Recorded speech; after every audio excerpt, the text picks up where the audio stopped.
बिस्मिल्लाहिर्रहमानिर्रहीम। आज आप लोगों के लिए कॉन्ट्रैक्ट एक्ट लेके आया हूँ। कॉन्ट्रैक्ट एक्ट किस तरह पढ़ना है ये हम सीखते हैं। जो बहुत सारे बच्चे जो फरमाइश कर रहे हैं कि ये कॉन्ट्रैक्ट एक्ट नहीं आता सर, उसके बारे में कुछ ट्रिक बता दें। तो कॉन्ट्रैक्ट को पढ़ने का तरीक़ाकार क्या है वो लेके आया हूँ, और क्या तरीका है वो इंशाल्लाह बड़े इजी वे में बताता हूँ। तो उससे पहले अगर आप लोगों ने मेरा चैनल सब्सक्राइब नहीं किया, सब्सक्राइब भी कर लें और साथ आइकन बटन भी प्रेस कर लें, ताकि नहीं आने वाली तमाम की तमाम जो ट्रिकी वीडियोस होती हैं वो आप तक पहुंचती रहे। मोहम्मद अजमल भट्टी वकील के नाम से मेरा चैनल है, तो उसको सब्सक्राइब कर लें। Contract act, actually contract act जो है वो 1872 का है। अब कॉन्ट्रैक्ट एक्ट को पढ़ना कैसे है? सबसे पहले तो हमें ये समझना है कि कॉन्ट्रैक्ट एक्ट होता क्या है।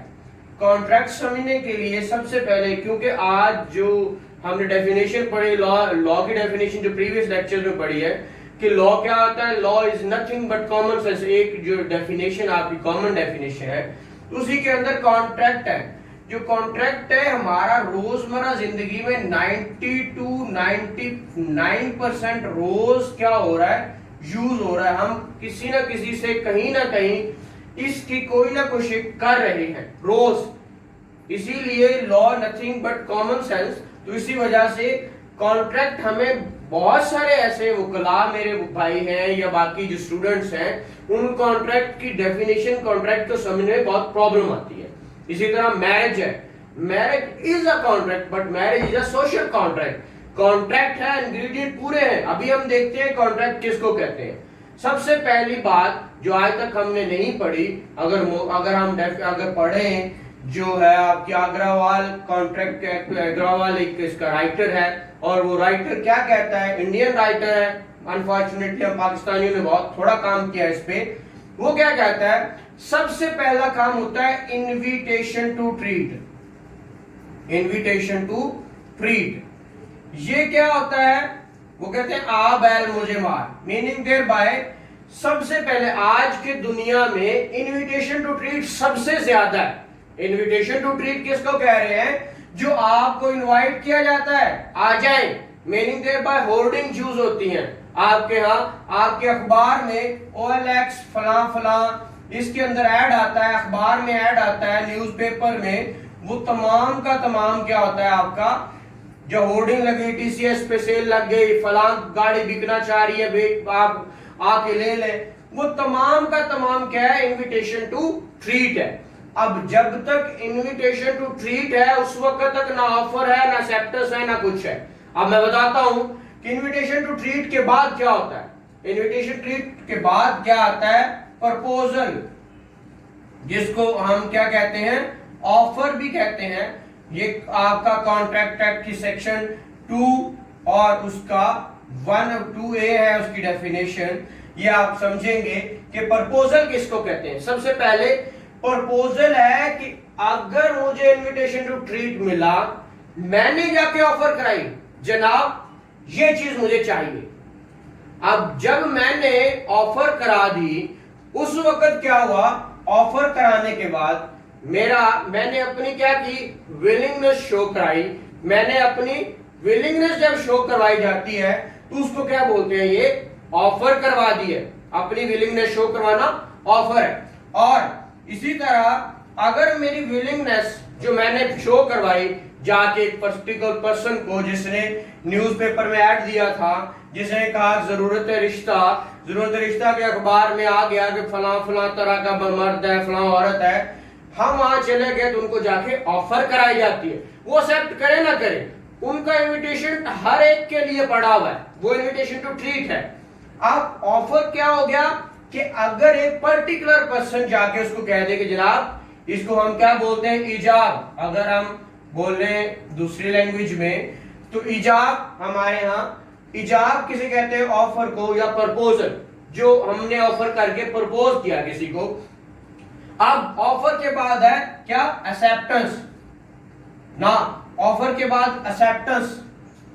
एक्सेप्टेंस किसको कहते हैं, एक्सेप्टेंस कहते हैं जब ऑफर क्या होगी, वो अगला बंदा क्या दे देगा, अपना, उसको कहते हैं कबूल, अपनी विलिंगनेस, जो मेरी विलिंगनेस थी उसको क्या दे देगा, अपनी असेंट दे देगा, तो वो क्या कहलाता है आपका, वो इजाब कबूल हो जाता है। जब इजाब कबूल हो जाता है, आप 2B पढ़ते हैं सेक्शन किसका, कॉन्ट्रैक्ट एक्ट का, क्योंकि आप सारे के सारे लॉयर्स हैं या एडवोकेट्स हैं या LLB कर रहे हैं, या आप इस वक्त स्टूडेंट हैं, जो स्टूडेंट ऑफ जुडिशियल एस्पायरेंट्स हैं आप, या किसी भी जो लॉ के स्टूडेंट्स हैं या कॉम्पिटिटिव एग्जाम्स के हैं, उनको ये चीजें बहुत अच्छे से डिफरेंस पता होना चाहिए। प्रपोजल और एक्सेप्टेंस, प्रपोजल क्या होता है, अपनी क्या विलिंगनेस को क्या करना, शो करना, और जब विलिंगनेस शो हो जाती है तो उसके साथ क्या आता है, जब अगला बंदा असेंट दे देता है तो उस वक्त वो क्या बन जाता है आपका ऑफर और एक्सेप्टेंस क्या बनता है, प्रॉमिस। क्या बनता है, प्रॉमिस। मैं हमेशा मैथ के फॉर्मूला के साथ ऑफर प्लस एक्सेप्टेंस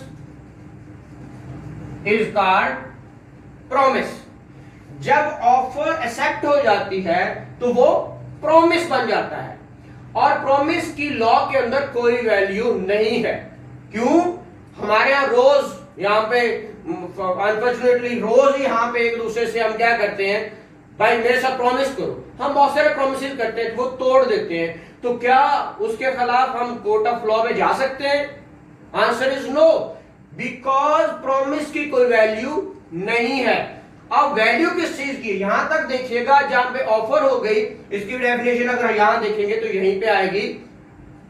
जब आप क्या करेंगे, प्रॉमिस आ गया, 2C के अंदर जाएंगे, तो अब प्रॉमिस के आगे जिस वक्त ये प्रॉमिस बन जाता है, एक पार्टी क्या करती है, ऑफर, और दूसरी साइड तो वो प्रॉमिस बन जाता है। इसके अंदर पार्टीज दो आ जाती है। कौन कौन सी पार्टीज, नंबर 1 कौन सी, प्रॉमिसर, प्रॉमिसर, और नंबर 2 प्रॉमिसी।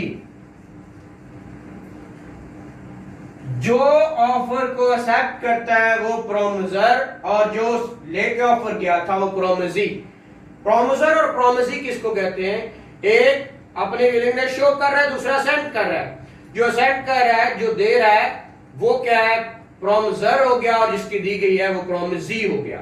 ये डेफिनेशन यहां तक आ गई कि अब हम सिंपली ये देखना चाह रहे हैं कि जब इकबाल इजाब कबूल हो जाता है तो उस वक्त क्या बन जाता है, प्रॉमिस बन जाता है।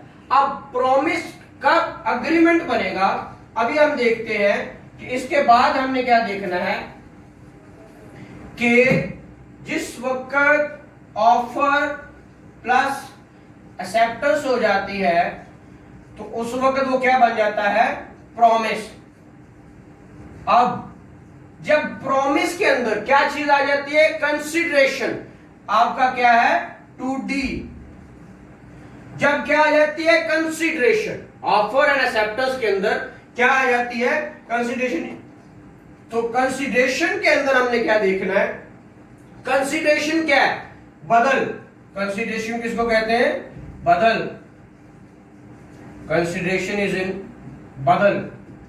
मतलब मैं कहता हूं मैंने गाड़ी लेनी, मैं जनाब आपकी ये गाड़ी लेना चाहता हूं, आप कहते हैं जनाब मैं बेचना चाहता हूं, बट किस चीज के इव्ज, वो जो इव्ज होगा, वो जो डिजायर होगी पार्टी की कि जनाब मैं ये गाड़ी बेचना चाहता हूं इतने में।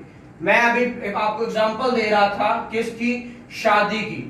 तो हमने कहा था इजाब होता है और कबूल होता है, बट मैं रोज आप देखते हो क्या है, ये जी मंगनी हुई थी, तो मंगनी की क्या हुआ, वो आपका प्रॉमिस था, मेरे क्या था, प्रॉमिस। भाई मंगनी तो प्रॉमिस है, प्रॉमिस की वैल्यू नहीं है। अब प्रॉमिस के अंदर जाते हो क्या कहते हैं, हम निकाह कर लेते हैं, मीनिंग देयर बाय वो कहते हैं जनाब इसके अंदर क्या ले आओ, हक महर। जब हक महर आ जाएगा तो वो क्या बन जाएगा, वो सिर्फ प्रॉमिस नहीं रहा, यहां पे वो क्योंकि बदल आ गया। इसीलिए जब ऑफर और एक्सेप्टेंस कराई तो आप कहते हैं जनाब कितने में, वो कहता है जनाब 5 लाख में। तो वो जो 5 लाख रुपया है वो आपका कंसिडरेशन है, वो क्या है, बदल है। जब वो बदल है तो देन वो क्या बनेगा, अग्रीमेंट। उस वक्त वो क्या बन जाएगा, ऑफर एक्सेप्टेंस के बाद प्रॉमिस, प्रॉमिस जिस वक्त प्लस कंसीडरेशन, जब प्रॉमिस में कंसीडरेशन आ जाती है उस वक्त वो क्या बनता है, अग्रीमेंट। अब ये जो अग्रीमेंट्स हैं ये एनफोर्स हो सकते हैं। हमने कहा था वाइड अग्रीमेंट भी होता है, वॉइडेबल भी होता है और वैलिड भी होता है, उसकी बहस बाद में करते हैं। पहले सिंपली हम ये समझने की कोशिश कर रहे हैं कि अभी तक अग्रीमेंट क्या होता है। अग्रीमेंट ये हुआ offer plus acceptance is equal to promise and promise plus consideration is equal to agreement. अब जब ये अग्रीमेंट बन जाता है और अग्रीमेंट के अंदर एक लफ्ज आ जाता है इन्फोर्सिबिलिटी, इन्फोर्सेबल बाय लॉ। जब ये एग्रीमेंट इन्फोर्सेबल बाय लॉ हो जाता है तो देन वो क्या बन जाता है, कॉन्ट्रैक्ट। कॉन्ट्रैक्ट की भी काइंड्स है, वॉइड है, वॉइडेबल है एंड वैलिड है। वो क्या होगा इंशाल्लाह वो नेक्स्ट लेक्चर में देखेंगे। सिंपली जिस शख्स को अभी तक ये नहीं पता कि कॉन्ट्रैक्ट क्या है, तो वो हमें आज मैं पूछूं किसी से कि ये क्या किया, रेसिप्रोकल अग्रीमेंट्स भी हैं, वो क्या है, वो हम जो रोज करते हैं वो क्या करते हैं, ऑप्शन ऑफ पार्टीज पे हम क्या करते हैं जनाब, इतने मेरे साथ इतने का मुआहदा कर लो, और मुआहदे में ये होता है कि वो दोनों पार्टीज की रजामंदी, इतने पैसे दे दो इतने बाद में, क्योंकि अग्रीमेंट और कॉन्ट्रैक्ट्स वो होते हैं जो एब्सोल्यूट होते हैं। जब भी हमारे यहाँ अग्रीमेंट प्रॉमिस होता है, कंसीडरेशन आती है, अग्रीमेंट हो जाता है, तो एब्सोल्यूट होते हैं। मीनिंग देयर बाय कि आप कहते हैं कि जनाब इसका क्या किया जाए, फॉरन इतने में बिकी और इतने में, उसमें कोई जितने की वो वैल्यू होती है उतने का ही वो ले लेता है। जब उसमें वेरिएशंस आएंगी, वेरिएशंस आती हैं, दोनों एग्री कर जाते हैं, तो वो आपका क्या आ जाता है, वो आपका रेसिप्रोकल अग्रीमेंट है, वो ना कि आपका कॉन्ट्रैक्ट है। कॉन्ट्रैक्ट उस वक्त होगा जब परफॉर्म हो जाएगा totally, meaning that bye absolute हो जाएगा, उसमें कॉन्ट्रैक्ट बन जाएगा। अब इसके बाद यही आज मैं जो बताने की कोशिश कर रहा था उसको सम अप अगेन करने की कोशिश करता हूं। जो आप लोगों को अभी भी समझ ना आया हो जिनको, वो अगेन समझ ले कि एक होती है ऑफर प्लस एक्सेप्टेंस, एक फार्मूला मैथ्स का formula, is equal to promise, and promise plus consideration, promise plus consideration is equal to agreement, agreement and agreement plus enforceability, enforceability is equal to contract। तो आज से पहले या आज के बाद जितने भी स्टूडेंट्स हैं, स्टूडेंट ऑफ लॉ हैं, अगर इन इंग्रेडिएंट्स को याद रख पाएंगे तो कभी भी, क्योंकि ये प्रपोजिशन बेस्ड क्वेश्चन आता है और प्रपोजिशन बेस्ड टोटल का टोटल इन्हीं चीजों के गिर्द घूमता है। अब इनके साथ और किस चीज ने नहीं होना है, ऑफर एक्सेप्टेंस हमने यहां पे देखा है, जस्ट ऑफर एक्सेप्टेंस, प्रॉमिस देखा है, कंसीडरेशन देखी है। इसके अंदर कौन ऑफर कर सकता है, हु में ऑफर, वो शख्स कौन करेगा, उसके लिए पूरी कंडीशंस हैं। अब ऑफर कब एक्सेप्ट होती है, कब कम्युनिकेट होती है, कब रिवोक होती है, ये टोटल का टोटल इसी चीज के साथ रखी होगा। मीनिंग देयर बाय के मैंने ऑफर कराई, आपके तक पहुंची कैसे, आपको कैसे पता चला कि आप तक पहुंच गई मेरी ऑफर।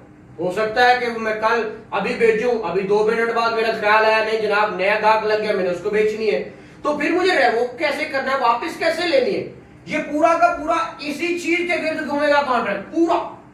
जितना भी कॉन्ट्रैक्ट है वो इसी चीज के गिर्द घूमेगा। वो आगे आ जाएंगे आपके जो शर्तिया कॉन्ट्रैक्ट, कंटिंजेंट क्या होते हैं, वो श्योरिटी, गारंटी, वो क्या चीजें होंगी, वो सारा कुछ इसी के नथी होता है। लेकिन मैं बार बार कह रहा हूं कि ये सारी चीजें अगर आपको आती होंगी तो तमाम का तमाम कॉन्ट्रैक्ट इसी के साथ नथी हो जाएगा और कहीं पे नहीं जाएगा। आपको कम्युनिकेशन का पता हो, रेवोकेशन का पता हो, इसी तरह एक्सेप्टेंस कब कम्युनिकेट होती है, कब रिवोक हो सकती है, इसका पूरा का पूरा साइंस है। फिर ऑफर एक्सेप्टेंस तो हुई है, क्या वो पार्टी ठीक है, उसने कहा वो अडल्ट हो, वो बैंकक्रप्ट ना हो, वो क्या हो, तो ऐसी सूरत हाल में वो सारे के सारे क्या कंसेंट का भी कोई इश्यू है, कंसेंट और फ्री कंसेंट, ठीक है, वो 14 सेक्शंस आएंगे। कंसेंट और फ्री कंसेंट, भाई वो भी इसी के गिर्द घूमना है। कंसेंट किसको कहते हैं और फ्री कंसेंट किसको कहते हैं, इंशाल्लाह नेक्स्ट लेक्चर्स में वो भी चीजें डिस्कस करेंगे। यहां पे मैंने कहा इन नटशेल कि हमें सिर्फ आज जो बेस है, हमारी जो बुनियाद है, वहां से खोखले। हमें offer, acceptance, promise, consideration, agreement और कॉन्ट्रैक्ट के अंदर डिफरेंस करना आ जाए तो वो नहीं करना आता। फिर इसके बाद इसके डिफरेंसेस हैं कि कॉन्ट्रैक्ट वॉइड क्या होगा, वैलिड क्या होगा, और इसका और वाइडेबल क्या होगा। तो इंशाल्लाह उस पे नेक्स्ट लेक्चर जरूर आएंगे।